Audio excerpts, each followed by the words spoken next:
Heart attack!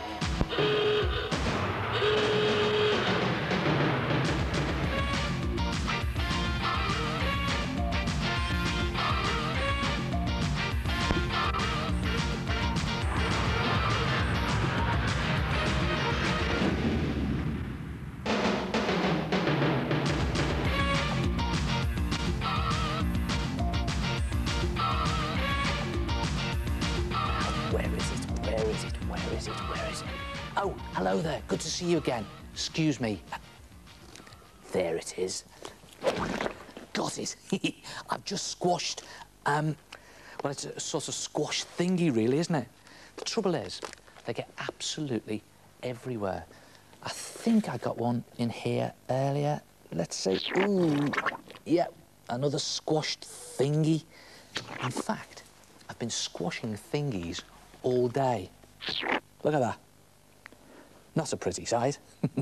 Come and have a look at this. Now, to make a squashed thingy, just take a piece of drawing paper and on it draw a splat shape. It's a sort of blobby, wobbly flower shape, really. Just to all splat it out like that. And then on it, draw some splattered facial features. Now, make it look as if it's been really trodden on. So do those facial features all over the place. They don't have to look like real features, because after all, this is just a squashed, well, thingy. Look at that, really gruesome. Tongue hanging out and everything there. That's it. That's really splattered out. And then you can add in other things like little arms. Again, splayed out like that. And little legs. And you can put other bits and pieces on if you want to. A little leg out there. I think one out there as well. And now it really does look very squashed. And then colour it in. Now start by colouring it in a light colour to start with. And it's a good idea just to make sure that your outline is dry before you colour it in.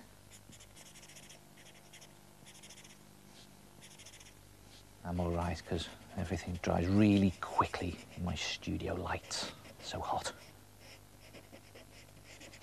And then when you've coloured all of those splats in the light colour, just take a darker colour and just go round the outside edge of all of those splats, just to make it look slightly 3D. And you make those splats look really splodgy. And what this is doing really is just putting a shadow around the edge and making it look 3D. And now it really does look squashed.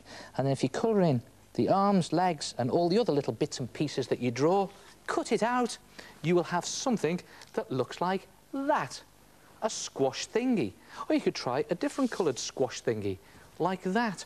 Or what about adding on some different features, like that squash thingy? And what do you do with them? Well, you place them somewhere so that they look as if they've been squashed. You can place them in your books.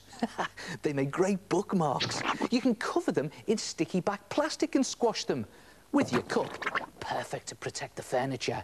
You can even stick them on the back of your school file. Ouch. And what about this? Make some extra blobby bits, put some sticky tack on the back, carefully stick it to your window, and it looks as if he's flown into the window and really splattered. Try it yourself. A squash thingy. Ugh. Hello! Yes, it's me, the head. Now, those squashed things are great, aren't they? All you do is draw a blobby, wobbly flower shape onto paper, draw in some funny squashed facial features and some little arms and legs. Colour it lighter in the middle and darker around the edges so it looks nice and squashed. Carefully cut it out to get your own squashed thing that you can put wherever you like. And you can do loads and loads of different designs. Just keep making them. Hey, And you can even play tricks on people. You can leave your squashed thing on a chair. So someone thinks they've sat in something. Now, is that funny?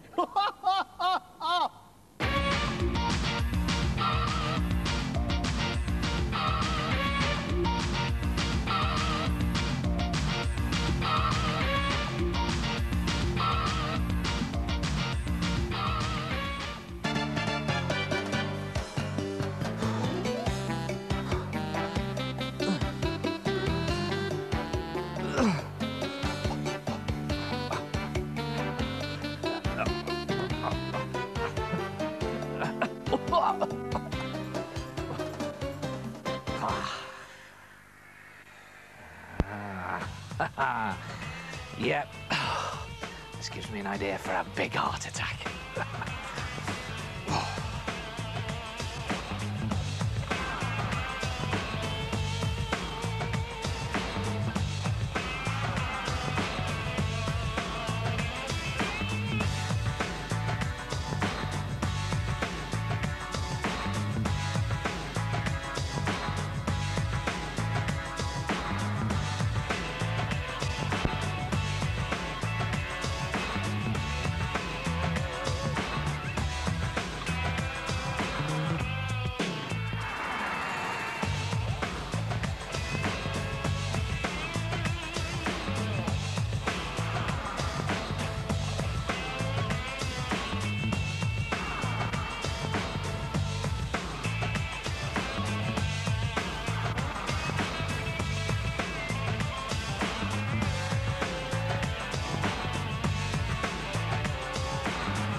Oh, what a strong image!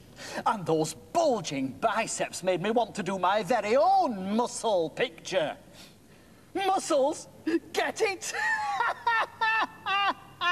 Muscles!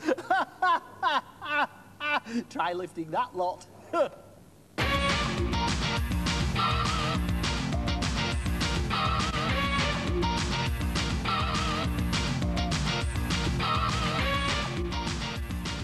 Lots of people ask me, how do you draw water? I mean, it's see-through, so how do you see it to draw it?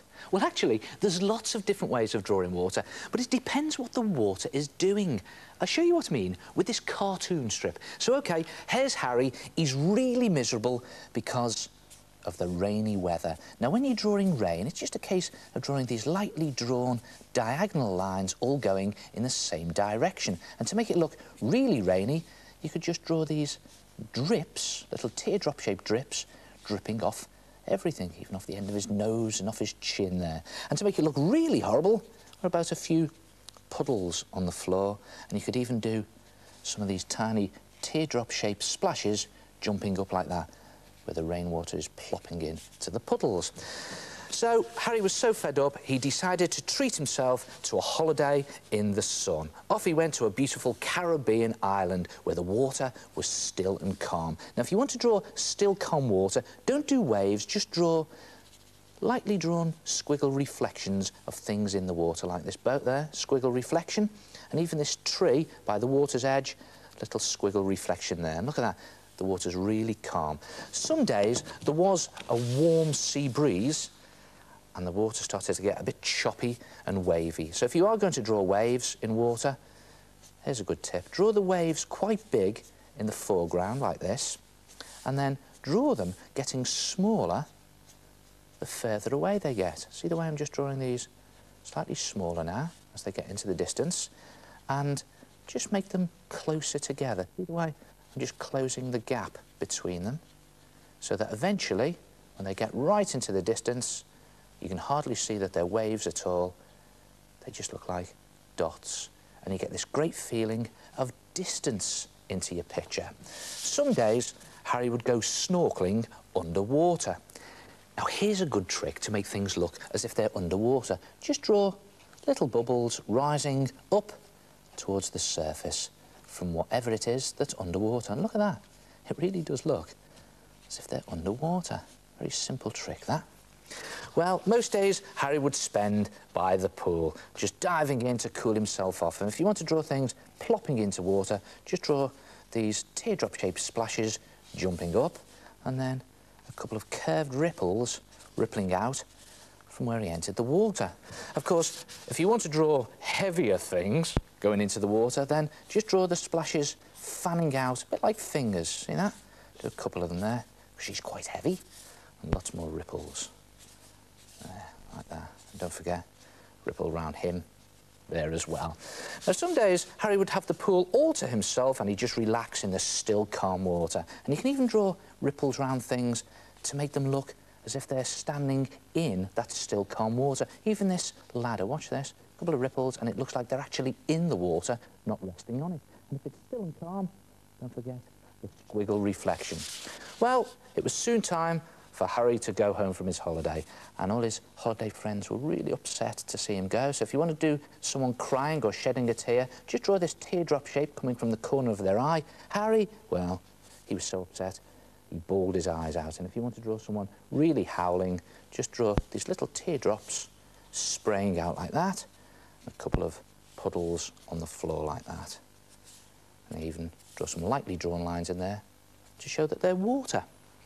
Try it yourself. Put some water into your drawings and cartoons. I never knew drawing water could be so easy. Hey, I've been practicing all those tips.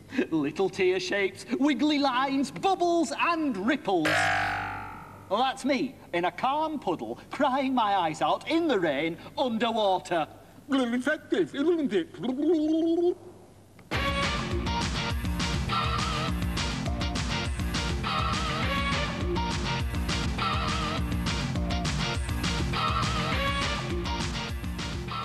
Hello, my name is Sophie and I had an heart attack with cardboard. I made my hair to be mobile by using paint and I used pipe cleaners for the legs. My name is Philip. I had an art attack. I painted some houses on one side of my paper and folded it so that it made a print of the houses onto the other half. Hello, my name is Rebecca and I've drawn an ancient urn. I painted an underwater design on it with dolphins swimming and seaweed floating at the bottom of the ocean. My name is Andrew. To make my picture, I drew a grid out of squares. Then I use paints to colour in the squares, starting with dark blue at the bottom, leading up to light blue at the top. Hello, my name is Claire and this is my simple chain pattern. I made the background by marbling paints. I cut circles from coloured paper and stuck them on top of it. Hi, my name is Paul, and this is a 3D tree I made from using a toilet roll and coloured tissue paper. I stuck the tree onto a cardboard base and painted the trunk brown with black lines to make it look old. Yes, fantastic art attacks. And do you know what? That loo roll tree started me thinking. And look what I've come up with. A multicoloured pencil tree to hold your pencils and pens. And it is so easy to make. All you need is the inside cardboard tube from a kitchen roll. See that? And then you take a ballpoint pen and simply pierce holes all over the side of your cardboard tube, and you just press your pen through, wiggle it about a bit to make the hole slightly bigger. Now you can actually use a sharp pencil for this, but do be careful because you might break the tip. And the idea is to cover the cardboard tube in about 12 holes altogether. See that? All over the cardboard tube.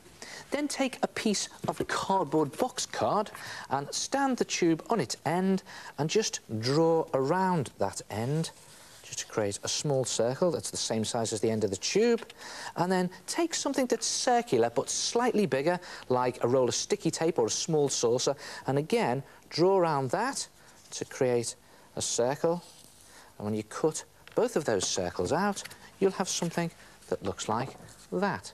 And that will be the stand for your multicoloured pencil tray, and that will be the lid. And then take your cardboard tube, and you need some good strong all-purpose glue or some good old PVA glue, and just squeeze that out onto one end of your tube like that. Look at that for steady hands. And then place that down onto the bigger cardboard circle or the stand and just hold it into place. Squelch the glue down and hold it upright like that. And when it's dry, take a small pebble or a lump of modelling clay and just pop that down into the tube to act as a sort of weight so it doesn't fall over when you put your pencils in. And then, again, some glue along that top rim there, and yes, you've guessed it, you pop the lid on. That circle of cardboard neatly fits on the top. Just press it into the glue and leave it to dry. And when it's dry, here's a little trick. That one's dry. Just get a thicker pencil or pen, pop it into all of the holes and just bend it up like that so that you're actually bending the holes upwards, so that when you put your pens and pencils into your multicoloured pencil tray, they point upwards like the branches of a tree. And then it's ready to paint. You can paint it using poster paint or acrylic paint, but whatever you do, make sure you use lots of bright colours, because after all, it is a multicoloured pencil tray. And I've done mine here in rainbow stripes. And when the paint is dry, you can just take a thin black felt tip pen and just draw on some wispy lines. You've seen me do this many times before to create a sort of wood grain effect. And every now and then put a little 6 shape in for a knot in the wood, or maybe even a little 9 shape for an upside down knot. And when you've done that, you could even add in some wood grain rings around the top. See that? Don't have to be neat, just again wispy lines to give it the effect of wood grain. And when you've done the whole thing, pop it onto your table or your desk and use it to hold your pens and pencils. And you could even put your smaller pens or pencils into those bottom holes. And there it is, a multicoloured pencil tray. Try it yourself, and I'll see you next time. Ta-ra!